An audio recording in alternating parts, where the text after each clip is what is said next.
खेत और खलिहानों की सुनो कहानी, सुनो कहानी। खेत और खलिहानों की सुनो कहानी, सुनो कहानी। किसान वाणी, किसान वाणी, किसान वाणी, किसान वाणी, किसान वाणी, किसान वाणी, किसान वाणी, किसान वाणी। इस कार्यक्रम के प्रायोजक हैं कृषि एवं किसान कल्याण मंत्रालय, भारत सरकार। अरे अरे अरे क्या कर रहा है? इधर इधर इधर, हम बोल रहे हैं तेरे बीजू का। उतला बोल रहा है?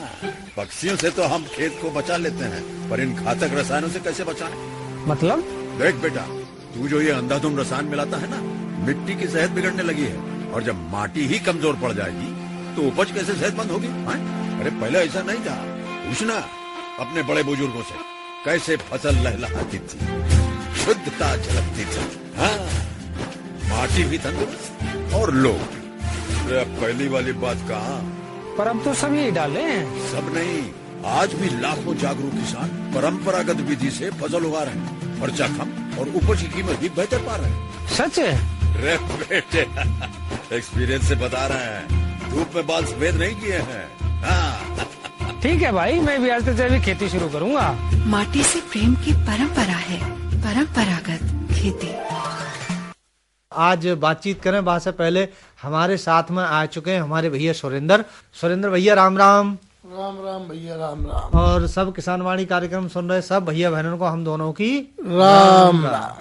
और देखो भैया, अब खेती बाड़ी में बहुत सारे कामकाज लगे हुए हैं और हमारे किसान भैया उम्मीद करता है अपनी खेतन से कि हमें अच्छी फसल मिले और कम लागत से मिले। देखो भैया, हर किसान को सपनों होता है कि हमें ज्यादा से ज्यादा पैदावार मिले जी, और जो हमारी फसल है हमें कम लागत लागे। देखिए भैया, कम लागत लागे और ज्यादा पैदावार मिले, जाके लिए कुछ उपाय हैं वे हमें करने पड़ेंगे। वे कौन से हैं भैया? सबसे पहला उपाय और सबसे जरूरी काम होता है भैया, मृदा की जांच।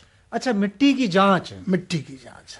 देखो कन्हैया भैया, होता क्या है कि जो हमारे किसान भैया बहन है, खेत में कोई भी फसल बोने से पहले मिट्टी की जांच जरूर करावा। बाकी ले क्या करें, 8-10 जगह से मिट्टी इकट्ठी कर ली जी।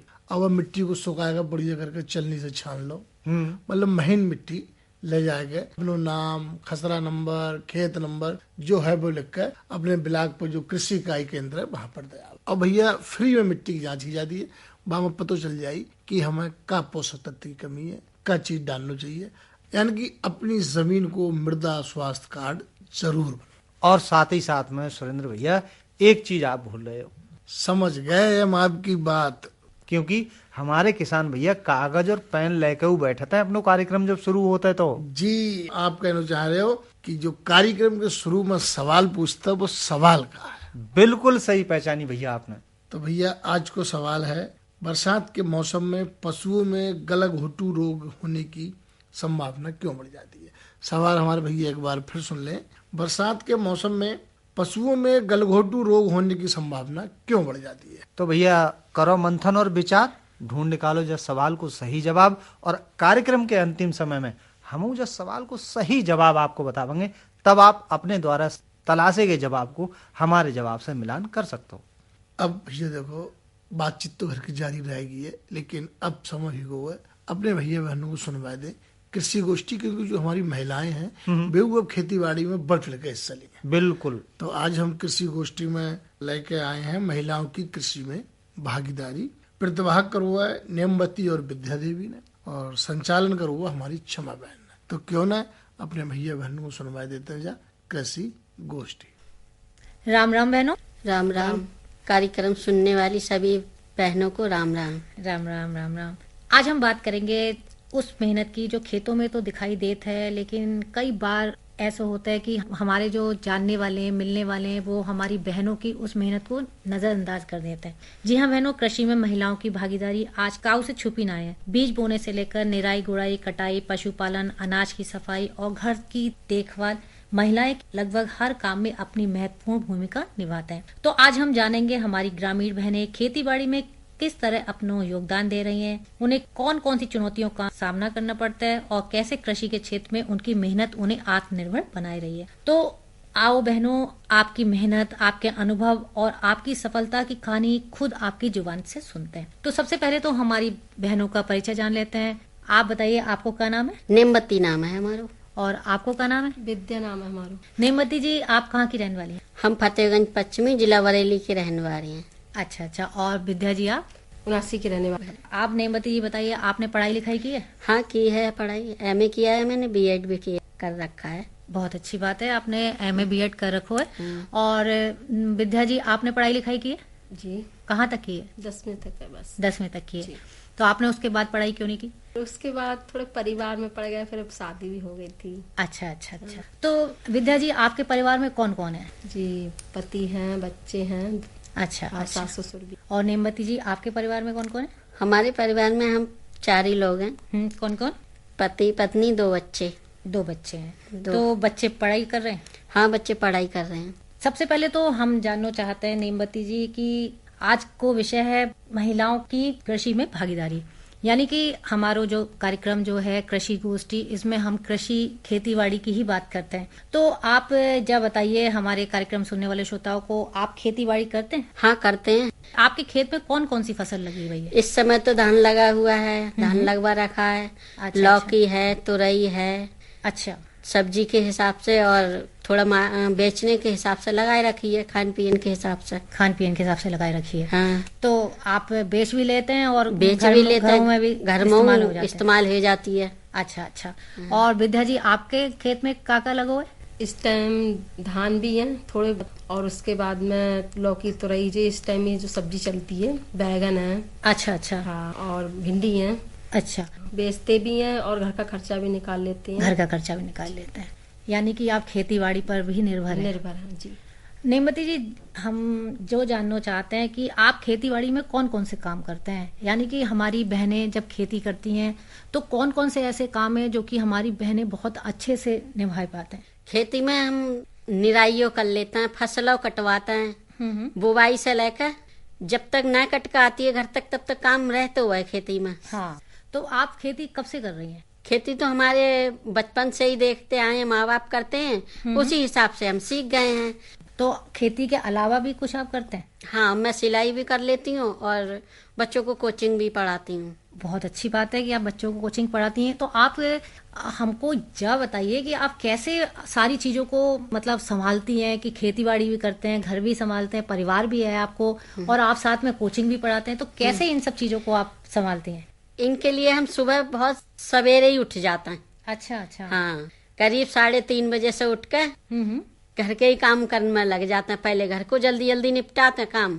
हाँ। फिर बच्चन के लिए तैयार करके स्कूल को भेजते हैं। अच्छा अच्छा अच्छा। फिर अपना जो समय बचता है उसमें हम थोड़ी बहुत सिलाई कर लेते हैं। अच्छा, क्या क्या सिल लेते हैं आप? सूट हैं, सलवार, जो भी लेडीज में आता है, महिलाओं के जो कपड़े होते हैं वो पूरा सिल लेते हैं हम। अच्छा अच्छा। बहुत अच्छी बात है कि आप खेतीबाड़ी में तो अपना योगदान दे ही रही हैं, साथ ही साथ आपने अपने घर में भी कमाई को साधन बनाए रखो है, क्योंकि जब हमारी बहनें आत्मनिर्भर होते हैं उनको घर अच्छे से चल पाता है। हाँ, आज के जमाने में महंगाई ज्यादा है, एक की कमाई से पूर्ति तो पड़े ही ना। बिल्कुल। और ना इतनी ज्यादा खेतियों में बचत हो पाती है। खेती में जो तो लगा लो, बिल्कुल उतना ही मिल पाता है वापस। कभी कभी तो बहु ना मिल पाती है, खराब हो जाती है। तो और क्या, क्योंकि ऐसे में क्या होता है कि अगर हमारी बहनें कुछ काम कर रही हैं, जैसे कि आपने बताओ कि आप सिलाई करते हैं, बहुत सी बहनें अचार पापड़ बनाए लेते हैं और उसकी बिक्री करते हैं, तो कभी ऐसा होता है कि हमें खेतीबाड़ी में नुकसान हो जाते हैं, हमारी फसल खराब हो गई है, तो क्या होता है कि अगर हमारी बहनों ने अपनी बचत कर रखी है घर में अपने काम से, तो वो हमारे घर में इस्तेमाल हो जाती है। विद्या जी, आप बताइए कि आप खेतीबाड़ी करते हैं, जैसे आपने बताया, तो आप खेती में क्या काम करते हैं, मतलब आपकी क्या भागीदारी है, आपको कौन कौन से ऐसे काम है जो कि आप खेती में करती हैं, और घर और खेत दोनों की जिम्मेदारी कैसे निभाते हैं? जैसे अभी बताया नेमती दीदी ने, हम भी ऐसे ही करते हैं। हमें सुबह जल्दी उठना होता है, उसके बाद ही मतलब वो अपने काम पे चले जाते हैं, बच्चे स्कूल चले जाते हैं। बच्चों के बाद में जो भी खेती है, तो खेती के लिए ऐसा जल्दी काम किया, कुछ काम रह बचा तो वो उसे ऐसे आके कर लेते हैं, क्योंकि खेत का काम कुछ ऐसा होता है धूप में होता नहीं है। हाँ हाँ। धूप भी पड़ती है, तो उसी हिसाब से वो 9 से 10-11 बजे तक खेत में रहते हैं। नराना, बोना, ये सारी चीजें, और काटना भी। अगर फसल तैयार है तो उसे टाइम से काटना भी होता है और टाइम से सींचना भी होता है, पानी भी लगाना होता है उसमें। और इस टाइम तो अभी बरसात का ही पानी इतना हो जाता है खेतों में कि इनकी फिलहाल जरूरत नहीं पड़ती है। मगर विशेष थोड़ा दवा और खेती देखना बढ़ाना जो होता है, उसे बहुत कच्ची खेती मानी जाती है। अगर उसमें एक भी दिन नहीं जाते हैं तो फसल पूरी की पूरी खराब हो जाती है, तो उसमें भी ध्यान रखना पड़ता है। और थोड़ा बहुत टाइम निकाल कर इसमें बीच कुछ ऐसा होता है, कभी कभी खेत में तो 2 घंटे 3 घंटे में हम सारा काम, कुछ जैसे आस पड़ोस की महिलाएं हैं उन्हें ले जाते हैं, तो थोड़ा बहुत काम जल्दी उनसे निपटवा लेते हैं, करवा लेते हैं, और कुछ उन्हें सुविधा भी दे देते हैं, ये भी कर लेते हैं कभी कभी।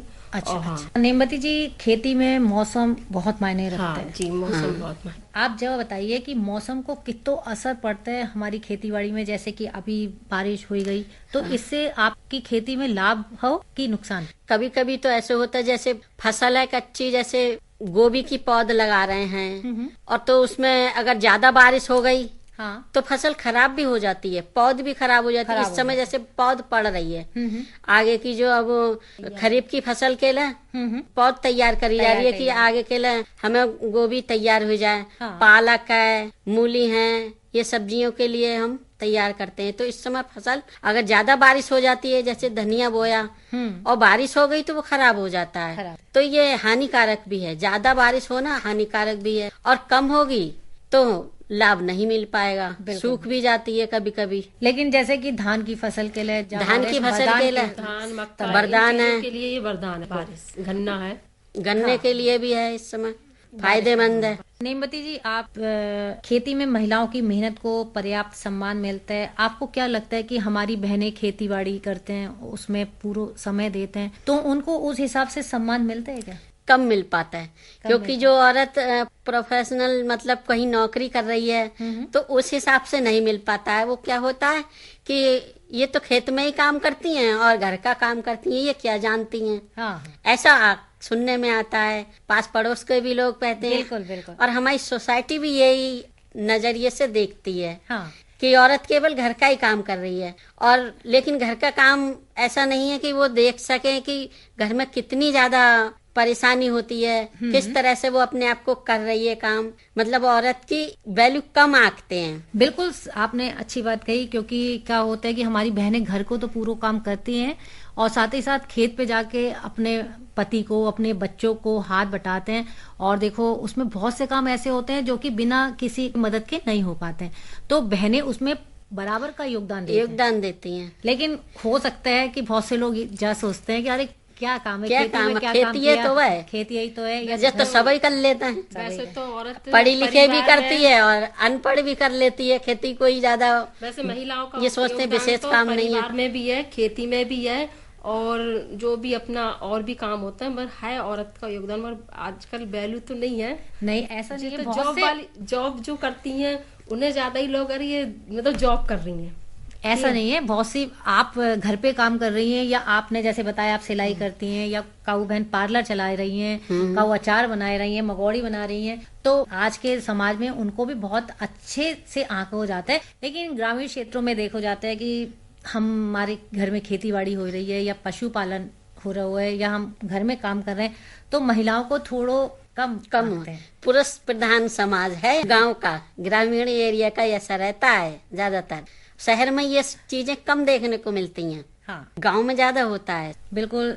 और नीमवती जी, महिला किसान के रूप में आप अपनी कौन सी उपलब्धि सबसे बड़ी मानते हैं कि आप महिला किसान हैं, तो आपने ऐसा क्या किया जिससे कि आपको लगता है कि मैंने जो काम बहुत अच्छा करो है? मुझे ऐसा लगता है कि मैं खेत का भी काम अच्छे से कर लेती हूँ, उसके साथ साथ सिलाई भी करती हूँ, अपनी इनकम भी करती हूँ। मैं किसी के ऊपर ज्यादा डिपेंड नहीं रहती, खुद से अपना कमा सकती हूँ। यानी कि आप एक आत्मनिर्भर महिला। आत्मनिर्भर। आपको काऊ के आगे हाथ ना फैलाने की जरूरत है। और विद्या जी, आप बताइए, आप क्या समझती हैं कि मतलब आप महिला किसान के रूप में अपने को देखते हैं, तो कौन सी ऐसी चीज है आपको जो मतलब खुशी देता है कि हम एक महिला किसान हैं और हमने अपनी खेती बाड़ी में जो योगदान दो?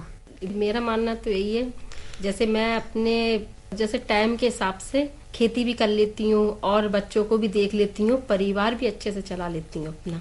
तो उसमें यही चीजें हैं मुझे मतलब अपना महत्वपूर्ण, मुझे यही बहुत अच्छा लगता है, मतलब बच्चों के साथ रहना और खेती भी करना, और 2-4 महिला भी हो जाती है इकट्ठी तो अपने कोई बात है अपने कहना या खेत का काम भी कराना, उससे उनका भी टाइम पास हो जाता है और खेती भी अच्छे से हो जाती है।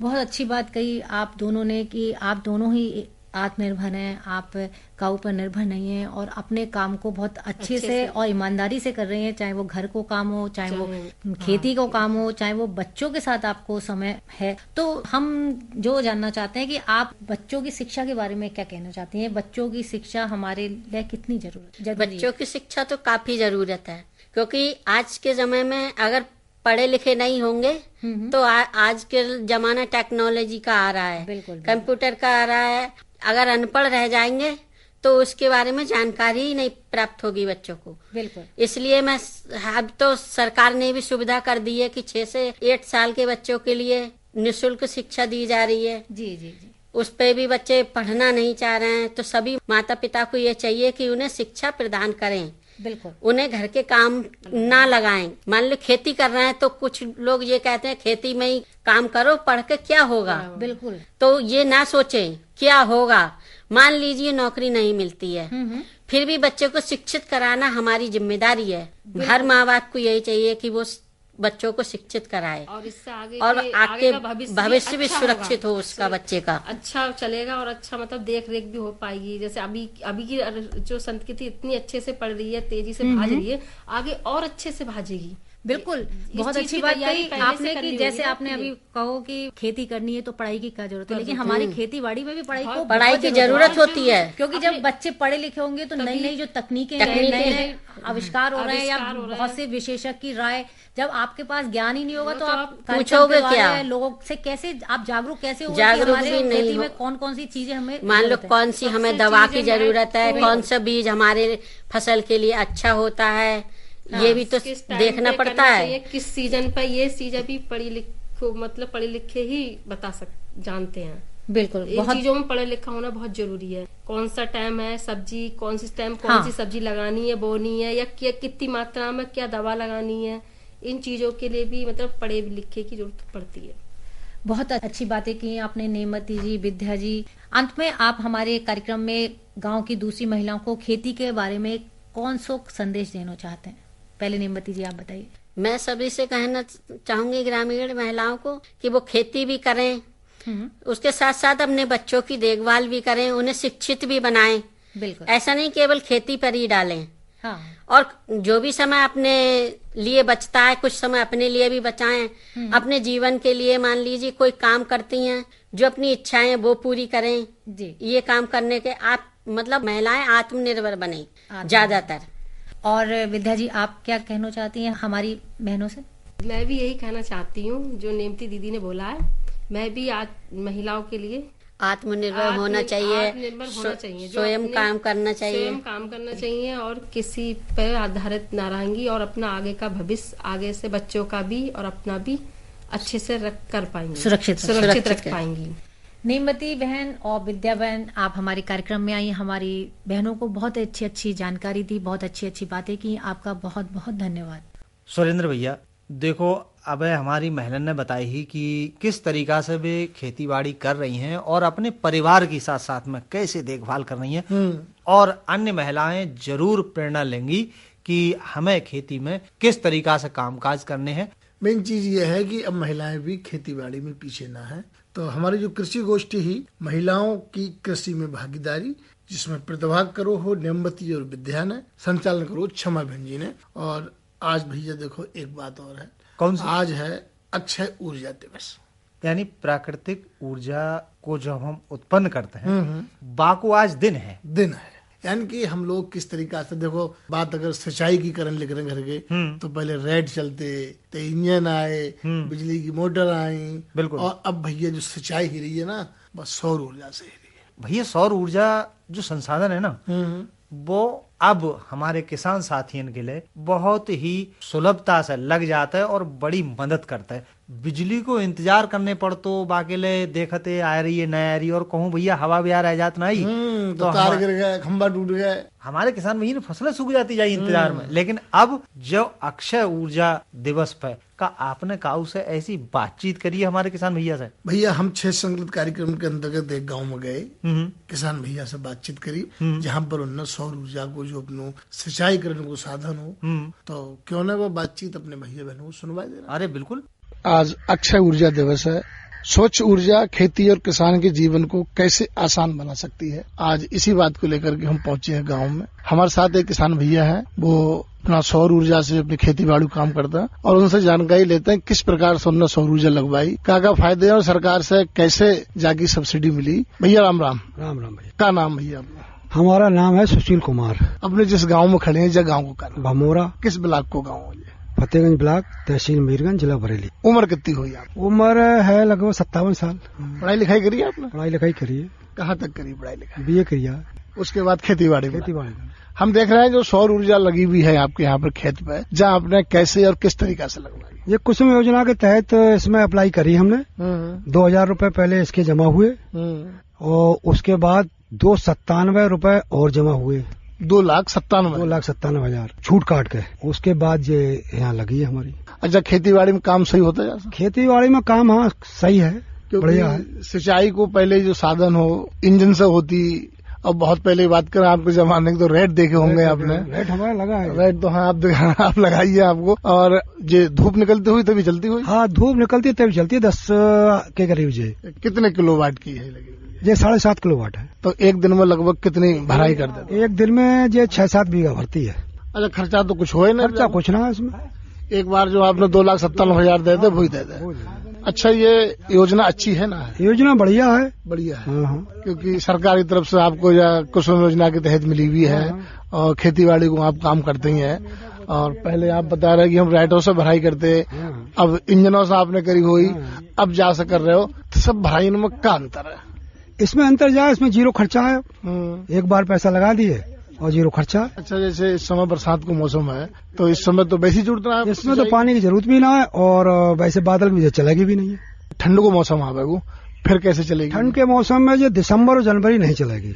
अच्छा। और धूप निकलेगी फरवरी में तब चलेगी। अच्छा, धूप दिसंबर में निकलेगी तब भी चल जाएगी। कहने को मतलब यह है कि इसके लिए धूप बहुत जरूरी है और बिना धूप के तो ये काम करेगी ना। भाई जब धूप निकलेगी तभी सिंचाई जरूरत है, धूप ना निकलेगी सिंचाई जरूरत भी ना है। अब सौर ऊर्जा आएगी और आज जो है अक्षय सौर ऊर्जा दिवस भी है। सौर ऊर्जा लोग लगाए रहे हैं, खेती बाड़ी में काम कर रहे हैं और अब तो अक्सर लोग बिजली की जगह घरों में इस्तेमाल कर रहे हैं। यागो हाँ, क्या कहना चाहोगे आप? नहीं, योजना बढ़िया है। योजना बहुत बढ़िया है और सरकार का जो लक्ष्य है वो उसको लेकर चला है, मगर जहाँ सुधारों की जरूरत है। सुधार की भी जरूरत है। न सही बात है, जब कोई योजना चलती है तो वहाँ में सुधारों की जरूरत होती है। आप इस योजना के तहत आपने सौर ऊर्जा ली है और खेती बाड़ी में लगवा रहे हो तो आपको ज्यादा अनुभव हो कि जहाँ में कितने का सुधार की जरूरत है। लेकिन जो और किसान भैया बहन बे लगवाना चाह रहे हैं तो कुल मिलाकर योजना अच्छी है। योजना बढ़िया है, योजना में कोई कमी ना है। आपने कैसे करके जो योजना को आवेदन करो? हमें तो कुछ में जो है निकलती है कुसुम योजना में फार्म, तो उसमें फार्म पड़ते हैं, उसमें 5,000 रुपए फीस जमा होती है पहले बार ऑनलाइन, फिर उसके बाद लॉटरी द्वारा निकलता है। जैसे अच्छा, लॉटरी द्वारा निकलता है। तो कितना दिन का प्रोसेस था लगभग? ये करीब आप ये समझो दिसंबर में कराया था हमने और फरवरी में हमारा जो है क्लियर हो गया था कि तुम्हारा नाम है उसमें। अच्छा, नाम है उसमें। अच्छा, दस्तावेज की बात करें तो कौन कौन से दस्तावेज? नकल लगी थी और फोटो हमारा और बैंक की पासबुक, ये दस्तावेज लगे। ये आपने ऑनलाइन करा दिया, ऑनलाइन के बाद आपका लॉटरी सिस्टम निकले आए, आपको मिल गई। फिर लगने का क्या प्रोसेस था इसका? लगने का जाए पैसे उसमें 2,97,000 जमा करके विभाग के नाम से, वो भी ऑनलाइन जमा करे बैंक से ही, रसीद मिल गई। उसके बाद 1 महीना बाद वो लोग आए और लगा के चले गए सिस्टम। अच्छा, तो ये 7.5 किलोवाट? 7.5 किलोवाट। बोरिंग कितने इंची का? बोरिंग हमारा है ये 10 का, 8 का इसमें सामान है सब। कितने दिन ही गए लगभग? दिसंबर कौन साल में? ये हमारे 2 साल हो गई। कोई कमी तो नहीं 2 साल में? ना, कभी कोई नहीं है, लगातार चल रही है। अच्छी चल रही है। आज आपकी और हमारी बातचीत रेडियो पर बहुत सारे किसान भैया बहन सुन रहे होंगे जो अपने खेत में जो सौर ऊर्जा लगवाना चाह रहे होंगे, क्या कहना चाहोगे? उनके लिए बस ये हम कह रहे हैं, योजना बढ़िया है, योजना में कोई कमी है, लोग लगवाएं, फायदा लें उसका, खासकर आदमी, मगर थोड़ा विभाग और सरकार देखे इसको बहुत निगरानी से देखें। योजना अच्छी है, कोई कमी योजना में नहीं है, सब्सिडी आपको मिली गई, कोई दिक्कत नहीं है। बस ये है सरकार थोड़ा ध्यान करे कि योजना को सही तरीका से लागू कराना है। यहाँ एक बात हम और पूछना चाहेंगे, का ध्यान करे सरकार, क्योंकि आपको ये योजना को लाभ मिलो हुआ है और जो समस्याएं हुई भी आपके सामने आई हुई, जो ध्यान ये करना चाहिए, जो शिकायत जा रही है, जिस पोर्टल पर जा रही है, उसकी सुनवाई करना चाहिए ना, उसकी सुनवाई नहीं होती है। सरकार को संज्ञान में लेना चाहिए इसकी चीज को। समझ गए आपकी बात की जो कभी समस्या आई हुई आपके पास इसमें सौर ऊर्जा प्लांट में, उसके बाद आपने शिकायत करी, बस शिकायत की सुनवाई नहीं हुई। बहुत अच्छी बात आपने कही, योजना अच्छी है, किसान भाई लाभ लें, लेकिन थोड़ा सरकार को भी इस चीज पे ध्यान देना चाहिए कि जो शिकायतें इसके संबंधित हैं उन शिकायतों को निस्तारण जल्दी से जल्दी कराइए। आपने हमसे बातचीत करी, बहुत अच्छी जानकारी हमारे साथ साझा करी, जाके लिए आपको बहुत बहुत धन्यवाद। सुरेंद्र भैया देखो, जब बातचीत आपने करी ही आज हमारे अक्षय ऊर्जा दिवस पर, बहुत अच्छी बातचीत थी आप दोनों लोगों की, और बड़े सहज तरीका से इन्हें बताओ कि आज जो सोलर पैनल है किस तरीका से इनकी खेती बाड़ी के कामकाज में मदद कर रहा है। और वहीं पर भैया आज के कृषि समाचार में हमारे किसान भैया से का हुए कन्हैया भैया, कृषि समाचार में हम तो अपने जो किसान भैया उनसे जय कहेंगे कि खरीफ की फसलों में जल निकासी और फसल सुरक्षा पर ध्यान देने को समय है। बरसात में खेतों की नियमित निगरानी जरूरी है। और भैया वहीं पर सामने दीवार में लगी घड़ी अब हमें इशारों कर रही है भैया कि अब वो सवाल कार्यक्रम में शुरू में पूछो हो, हाँ वो सवाल बता दो। और बहुत से भैया बहन ने सोशल मीडिया पर सवाल के जवाब भी दो है। बिल्कुल। तो सवाल हमने पूछो हो कि बरसात के मौसम में जानवर में गलघोटू बीमारी का खतरा क्यों बढ़ जाता है जी। तो जाकू जवाब है भैया कि बरसात के मौसम में जो जानवर है ना, उनमें गलघोटू को जो खतरा है वो इसलिए बढ़ जाता है। एक तो गंदगी होती है, दूषित पानी हो जाता है, और भैया साफ सफाई बरसात के मौसम में कम होती है। तो विशेष ध्यान रखें हमारे किसान भैया बहन कि जानवरों को दूषित पानी न पिया और साफ सफाई को विशेष ध्यान रखेंगे तो गलघोटू बीमारी न हो। बिल्कुल। और वहीं पर सुरेंद्र भैया चल पूर्व अनुमानित मौसम के बारे में का हुए भैया बात करें कल के मौसम के बारे में, तो कल अधिकतम तापमान 34 डिग्री सेल्सियस और न्यूनतम तापमान 26 डिग्री सेल्सियस रहने को अनुमान है। कल दिन में एक दो बार बारिश और गरज चमक के साथ बौछारें पड़ने की संभावना है। बादल जो है भैया आंशिक रूप से घिरे रहने की उम्मीद है। और बरसात को मौसम देखते हुए हमारे किसान भैया बहन खेती बाड़ी में काम करें। और भैया चल नसीहत के रूप में किसान भैया से जय कहेंगे कि अपनी जो खेतन में खड़ी फसल है बाकी नियमित रूप से देखभाल करें, और जब देखभाल करेंगे तभी भैया हमें आमदनी ज्यादा हुई। इसी के साथ कार्यक्रम किसानवाड़ी से अपने भैया सुरेंद्र और कन्हैया को दो अनुमति। भैया बहनों राम राम। हर जोखिम से निकल कर फसल आए, सुरक्षित हो जाए,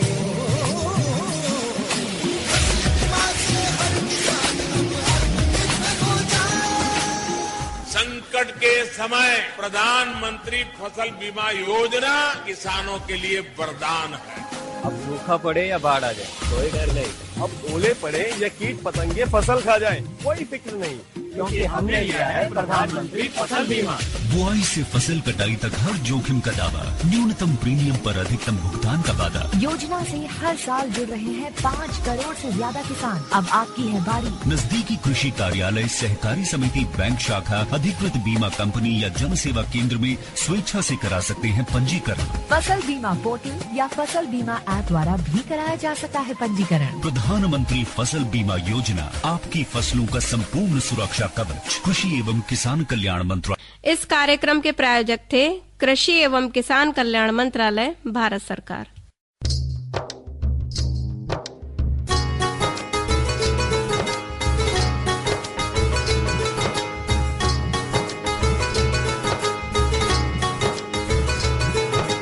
खेत और खलिहानों की सुनो कहानी, सुनो कहानी।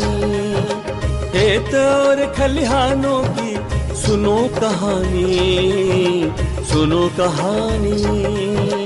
किसान वाणी, किसान वाणी, किसान वाणी, किसान वाणी, किसान वाणी, किसान वाणी, किसान वाणी, किसान वाणी।